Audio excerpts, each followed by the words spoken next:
everyone, it's Migueltio, the North Country Latino, and tonight we are finally going to do what everybody else has been doing, and that is celebrate the Chilean Miners rescue. I mean, what a thing to happen at the end of Hispanic Heritage Month, to be like the icing on the cake, to have those guys come out all safe and sound. I know they've been in and out of the hospital, it's been in the news lately, and we're going to celebrate tonight with a casserole made from, first off, it's got beautiful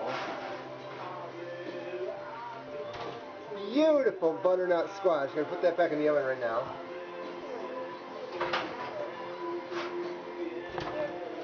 As well as our special guest, red and green chopped bell pepper, some chili powder, some cumin, some cayenne pepper, very little of course, we're not going to like blast our heads off with spice here, and some corn, as well as some cheese. We're going to get that out later. And the weird thing about this corn, look at this. Amigo, it's from Puerto Rico. Awesome, we got Puerto Rican corn, but you know what's strange about it? Look at the back. Product of Canada. Now go figure. That just goes to show you all these wonderful people that have been educating us about food and the foods we eat and the labels that we read. Let me tell you something. They are not kidding. And as far as this Canada thing, I saw there's a great show, if you can get the CBC where you live, that was on the National. That's like their big 2020 program up there. The National with Peter Mansbridge. They had a thing about seafood that said the same thing. You don't know what the label is saying. So it's Puerto Rican corn, product of Canada. I wonder which one it really is. But anyways, at least it's just, you know, cut frozen corn. That's all you need for this recipe. And what we're going to do at this point is take the insides out of the squash when they're done in the oven and put it all together. So it's going to be Chilean Butternut Squash Casserole. Well, in the meantime here, we're going to saute some of the chopped onion and put it in with some spices onto a pan and get that going, because you got all this other stuff to do while your squash is in there. Why not do it now instead of wait till later? So we got the onion on, and some non-stick cooking spray, you know. Gotta use something that doesn't give you all the fat calories. Cut that up a little more, a big piece. Get that on there on high, so it starts to saute. And we're gonna take some garlic, about 2 or 3 cloves full, which that's about a teaspoon if you want. Throw that in. And then we have about a teaspoon of our other spices. Teaspoon of the chili powder.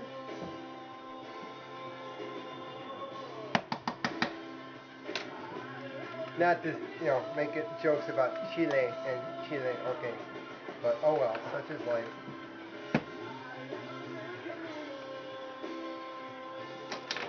And then we have just a dash of the cayenne pepper. What else makes a dash? I don't know. Small, very small amount, because you don't want like a whole ton of it. So here's a dash of cayenne pepper, yay!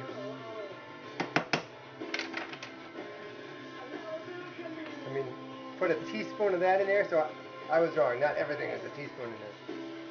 The chili powder was, so was the cumin, but not the cayenne pepper. That would make it like 5-alarm butternut squash casserole, and that's not what we're making here, folks. I'm sure all these will work together really well. You know, you think of these different spices as being hot and potent, which is great if you like that stuff, but for some people who don't, a lot of times when things work together well, then they don't come out as potent as you might think. They just taste better all together. So we're going to mix that all together and let that saute. Now after you've got that sauteed for a little bit there, and it starts to be soft, like is the rule of thumb, when the onion gets soft, you know, then you can add your peppers. There goes the red. There goes the green. Sounds like Mexican food, doesn't that? Red and green with the flag. I once made this jello dessert. I'd love to find the recipe for that again, and I can't. It's called the Mexican flag. It literally had pink and green. I mean, it was red perfectly. Pink and green jello. Surrounded by this other color to make it like the Mexican flag. It was close to white, but I don't know whatever happened to that recipe. So anyway, this is what you got so far here. A mix of the pepper, the onion, the spices. And you let your heat go down low, and you let this kind of hang out on the stove for about 5 minutes, stirring occasionally, of course. Well, it's time to take the squash out of the oven. Let's see what we got here, okay? Ouch, they come. Oh, yeah, piping hot.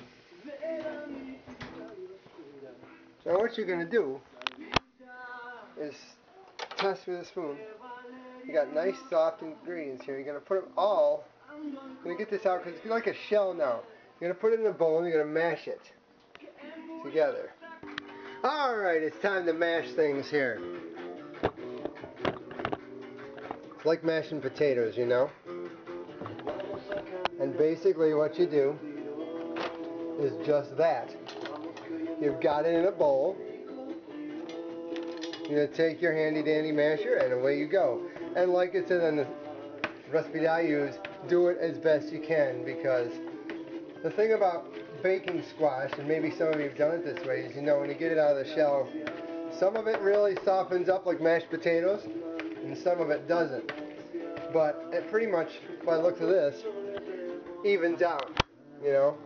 It's not like I got a bunch of, I mean, yeah, it's still fluffy, but it's not like I got a bunch of big parts in here that don't mash. Now, into our bowl, we add about 4 very well beaten eggs. Of course, you know what I use. And you mix that together, okay? Almost like making breakfast.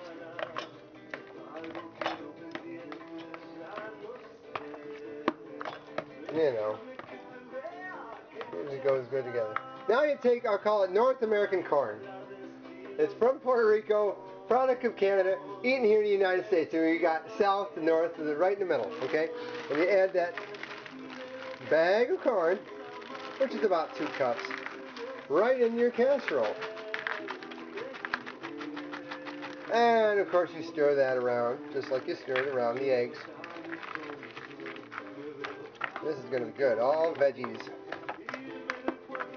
Eat healthy. And pray that those miners get healthier and healthier every day, you know?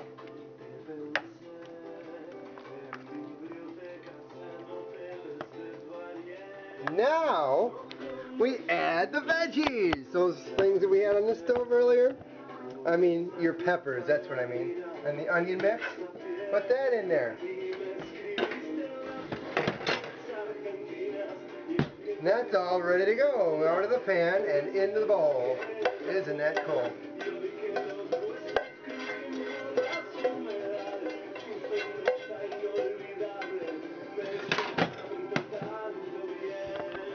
And you stir them in as such. It'll be quite a casserole.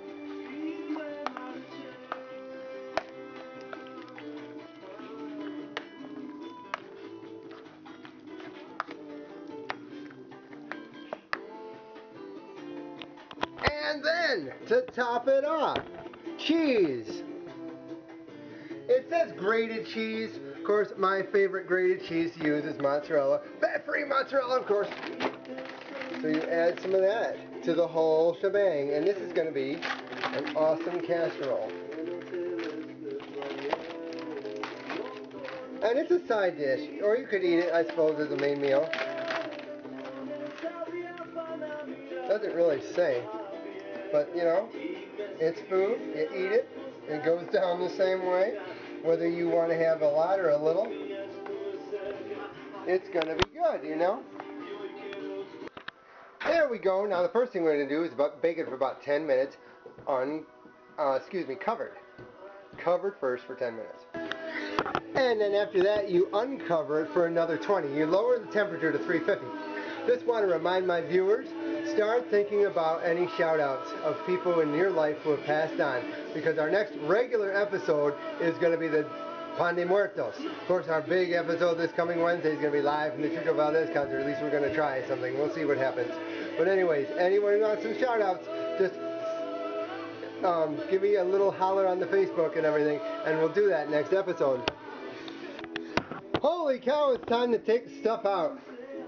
So everything is ready for our awesome casserole. Technical thing there, well, such as life. Ups and downs, you know? Isn't that beautiful?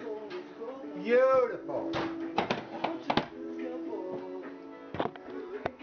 Anyways, folks, it's time to eat. And what a salute to the Chilenos, the miners. So happy that they made it out. And like I said, next episode, I want you to send in to Facebook any of your family members, relatives who you'd like to have remembered by Migueltio, North Country Latino. And please, please, enjoy food tonight. Have a good one.